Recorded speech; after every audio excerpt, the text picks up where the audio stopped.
Tu veux que je te raconte l'histoire du dictionnaire des mots oubliés ? Ok, mais moi, je ne raconte mes histoires qu'aux enfants qui se lavent les dents. Donc attrape ta brosse à dents, ton dentifrice, et tu frottes jusqu'à ce que l'histoire soit terminée. 3, 2, 1, 0. Zinzinulé, brimborion, jarnicoton, lantiponné, bézègre. Tu dois être en train de te demander si je suis en train de te parler dans une langue étrange et étrangère ou si tu as mal entendu. Rassure-toi, zinzinulé, brimborion, jarnicoton, lantiponné et bézègre ne sont pas des mots d'un langage extraterrestre, mais du français. Il s'agit de mots méconnus ou anciens, tombés dans l'oubli. Un homme a eu l'idée farfelue de rassembler tous ces mots pour en faire un dictionnaire. Il l'a appelé non pas le dictionnaire des mots français méconnus ou anciens tombés dans l'oubli, mais le fouille-mots.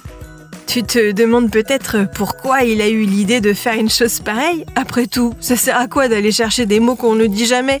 Je vais te raconter la suite de cette histoire qui a du vocabulaire dans un instant. Mais d'abord, j'ai une devinette pour toi. Est-ce que tu savais que quand les dents d'un bébé poussent, il y a des signes ? On appelle ça les symptômes de la poussée dentaire. Souvent, le bébé salive beaucoup, a tendance à mordiller, il est ronchon, a les joues rouges, mange moins bien et peut même avoir de la fièvre. Mais une fois que la dent a percé, ouf, ça soulage. Pour en revenir à notre dictionnaire des mots oubliés, son auteur a commencé il y a plusieurs années. Quand il lisait un livre et qu'il rencontrait un mot qu'il ne connaissait pas, il cherchait sa définition et le notait dans un carnet. Au bout de plusieurs années et de dizaines de livres, ça lui a fait un paquet de mots. Alors il s'est dit qu'il allait en faire profiter tout le monde. Et c'est comme ça que son fouille-mots est né. Et il a bien raison.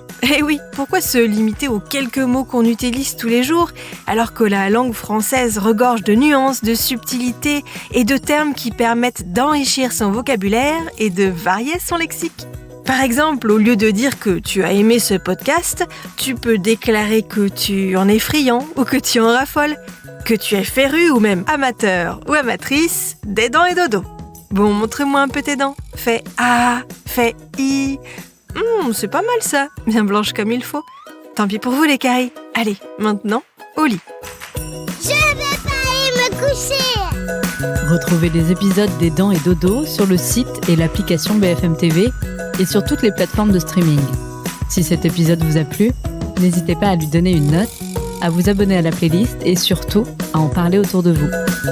C'est un podcast BFM TV.